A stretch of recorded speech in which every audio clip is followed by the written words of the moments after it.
Dear friends, मैं प्रदीप कुमार संकल्प classes में आपका स्वागत करता हूं।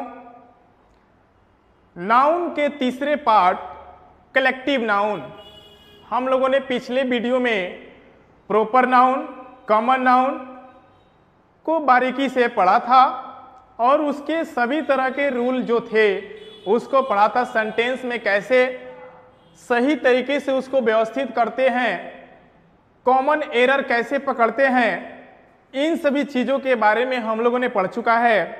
अब आइए पढ़ते हैं कलेक्टिव नाउन के बारे में। बिल्कुल धुआंधार कैसे कलेक्टिव नाउन एकदम क्रांति ला देना है। दोस्तों, आप लोगों को सुन के ये खुशी होगा कि यह संकल्प क्लासेज आप लोगों के लिए हमेशा समर्पित है और समर्पित रहेगा। आइए जानते हैं कलेक्टिव नाउन के बारे में। कलेक्टिव नाउन जिसका हिंदी समूहवाचक संज्ञा कलेक्टिव, हम लोगों ने बचपन से ही सुना है कलेक्ट वर्ड, कलेक्ट, कलेक्शन। ये कलेक्टिव जो है दो वर्डों के मिलने से बना है। पहला कलेक्ट और दूसरा इव। पहला कलेक्ट और दूसरा इव।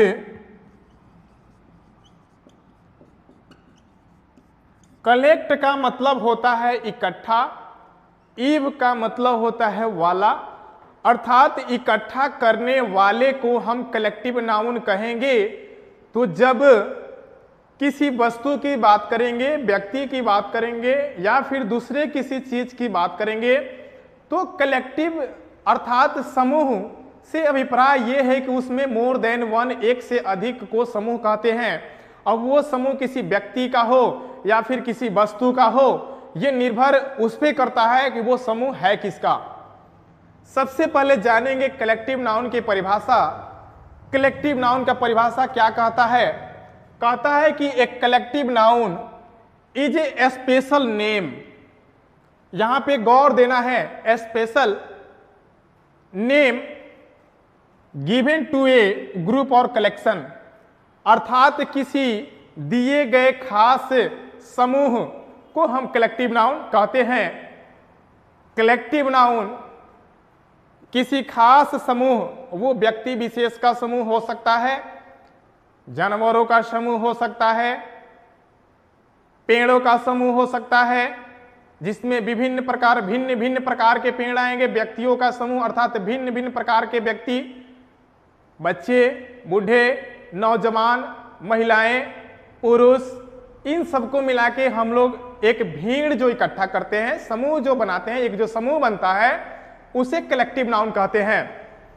अगर कहें एक शब्द में कि कलेक्टिव नाउन किसे कहते हैं, समूहवाचक संज्ञा होता क्या है, तो कह सकते हैं कि एक समुदाय जिसमें सेम काइंड्स यानी एक ही प्रकार के व्यक्ति, वस्तु शामिल हो, उसे कलेक्टिव नाउन कहते हैं।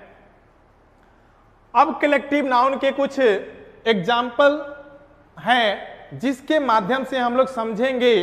कुछ वर्ड्स ऐसे दिए गए हैं जिसके माध्यम से हम लोग कलेक्टिव नाउन को बिल्कुल आसानी से समझ सकते हैं। आइए देखते हैं एग्जाम्पल। कहता है machinery, people, public, class, family, move, etc।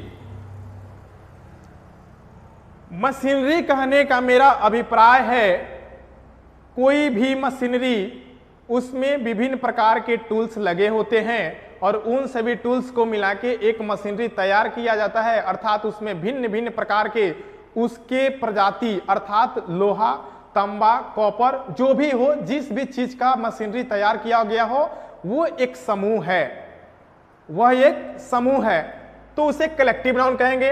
People, public, लोग, अर्थात कहें नरेंद्र मोदी हमारे जो भारत के प्रधानमंत्री हैं, वे भाषण कहीं दे रहे होंगे, वहां पे बहुत सारे लोगों का जमावड़ा जो इकट्ठा होता है, तो वहां पे बूढ़े, नौजवान, महिलाएं, बच्चे, लगभग सभी लोग, सभी प्रकार के लोग एकत्रित वहां पे होते हैं उनके चंद्र शब्दों को सुनने के लिए।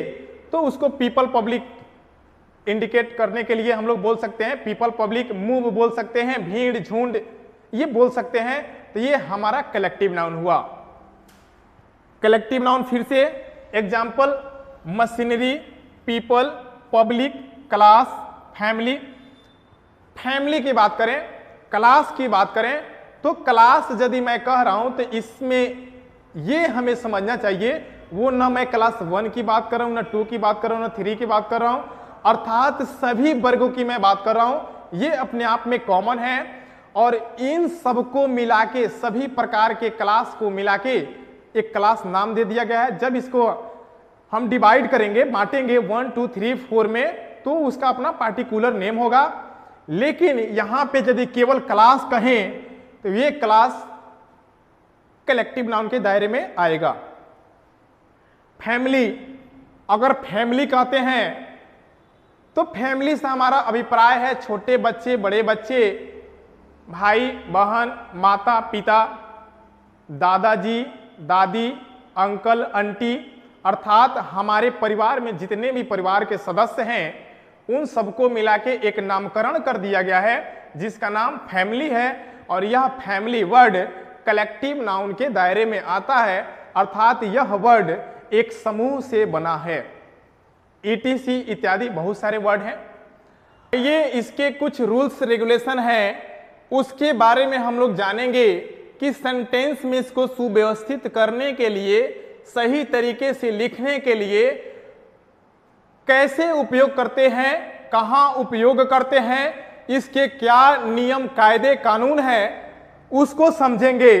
यहां पे मैंने 3 नोट लिखा है, यहां पे मैंने 3 नोट लिखा है, जिसमें पहला नोट है it is singular and gets singular verb.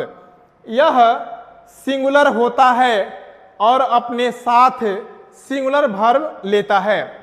दूसरा नोट है जनरली आर्टिकल कम बिफोर एक कलेक्टिव नाउन, अर्थात प्रायः कह सकते हैं कि कुछ ऐसे भी अपवाद होते हैं। जनरली डालने का मेरा अभिप्राय यह है कि कुछ ऐसे भी अपवाद हैं वर्ड जिनके साथ आर्टिकल नहीं लगता है, लेकिन वे बहुत कम है, सीमित मात्रा में है, जिसे हमें एडवांस लेवल में पढ़ना होता है।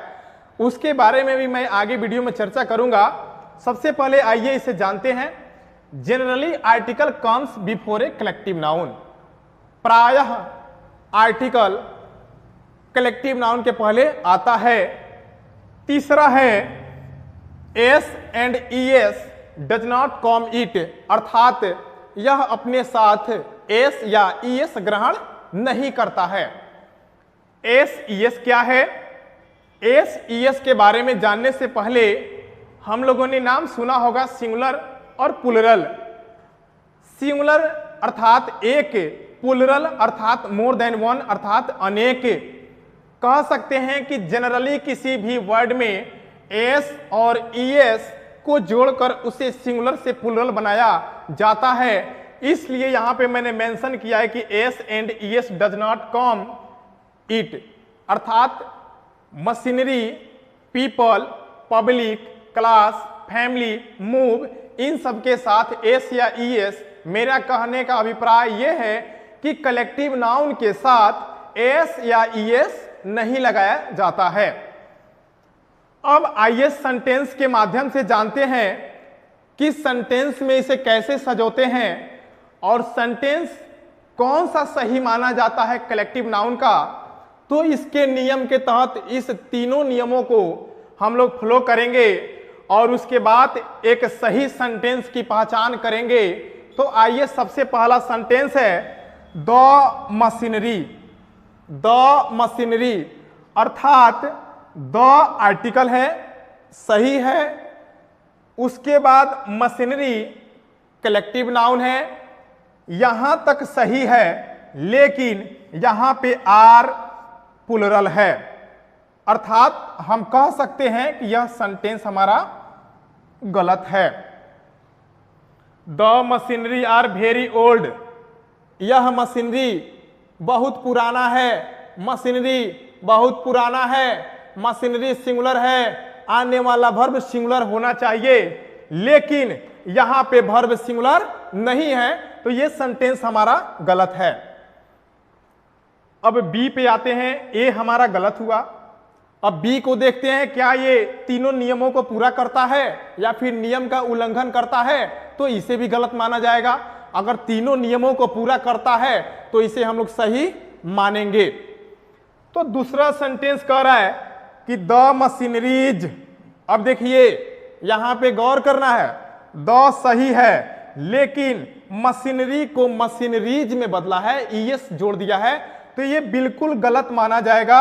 ईज यहां पे सिंगुलर है लेकिन मशीनरी में एस या ईएस की गुंजाइश नहीं होगी, यहां पे सेंटेंस में ईएस जोड़ दिया गया है, अर्थात ये भी सेंटेंस हमारा गलत है। तीसरा सेंटेंस कहता है कि the machinery is very old, अर्थात इज सिंगुलर, मशीनरी सिंगुलर और मशीनरी के पहले आर्टिकल द ग्रहण किया है, अर्थात कह सकते हैं कि यह हमारा सेंटेंस इन तीनों नियमों को पूरा करता है, तो यह सही माना जाएगा। दोस्तों मैंने पूरे बारीकी से बताया है और इसमें कुछ ऐसे भी नियम हैं जिसके बारे में मैं बता रहा हूं, उसे एडवांस लेवल पे पढ़ना होता है और वो लेवल मैं अगले वीडियो में लेके आऊंगा। आप लोगों धैर्य रखिए। अब collective noun is already part of noun, collective noun is already part of noun but collective noun is divided into 3 parts. First generalizing collective noun, second group collective noun and third distributive collective noun. मेरे कहने का अभिप्राय है कि ये noun का हिस्सा, noun का तीसरा part collective noun already noun का हिस्सा है ही साथ इस नाउन के भी 3 प्रकार होते हैं, जिसमें पहला मैंने बताया जनरलाइजिंग कलेक्टिव नाउन, दूसरा ग्रुप कलेक्टिव नाउन और तीसरा डिस्ट्रीब्यूटिव कलेक्टिव नाउन। और इन तीनों कलेक्टिव नाउन को जब हम पढ़ेंगे तब जाके हमें वे अपवाद मिलेंगे, 1-2 ऐसे वर्ड जिन वर्डों को हम लोग सिंगुलर प्लुरल दोनों बना सकते हैं, उसके साथ सिंगुलर वर्ब प्लुरल वर्ब ग्रहण करा सकते हैं। तो वे अपवाद होते हैं जिन्हें हमें कॉम्पिटिटिव लेवल में पढ़ने होते हैं। अभी इतना मैंने जो पढ़ाया ये क्लास 10th 12 के एग्जाम के लिए काफी है, इससे बाहर कुछ नहीं जाने वाला है। मैंने पूरे क्वेश्चन बैंक को 2011 से लेके अभी तक 2022 फरवरी मार्च तक का क्वेश्चन का विश्लेषण किया है। एक भी क्वेश्चन इससे बाहर का नहीं है, बिल्कुल नॉर्मल क्वेश्चन है। क्वेश्चन ये बनता है कि choose the right correct collective noun, अर्थात सही कलेक्टिव नाउन की पहचान करें। तो हम लोग बिल्कुल से इस वीडियो को पढ़ने के बाद बिल्कुल सही कलेक्टिव नाउन का पहचान कर सकते हैं। आइए मिलते हैं अगले वीडियो में, तब तक मेरा आपसे एक रिक्वेस्ट है कि यदि मैं आपके लिए, आप सबों के लिए इतना परिश्रम कर रहा हूं तो आपका भी हमारे प्रति कुछ न कुछ फर्ज बनता है, उत्तरदायित्व बनता है कि आप लोग वीडियो को ज़्यादा से ज़्यादा शेयर करें, लाइक करें, सब्सक्राइब कर दें, ताकि हमारा आने वाला वीडियो आगे आपको मिलता रहे। तब तक के लिए जय हिंद साथियों।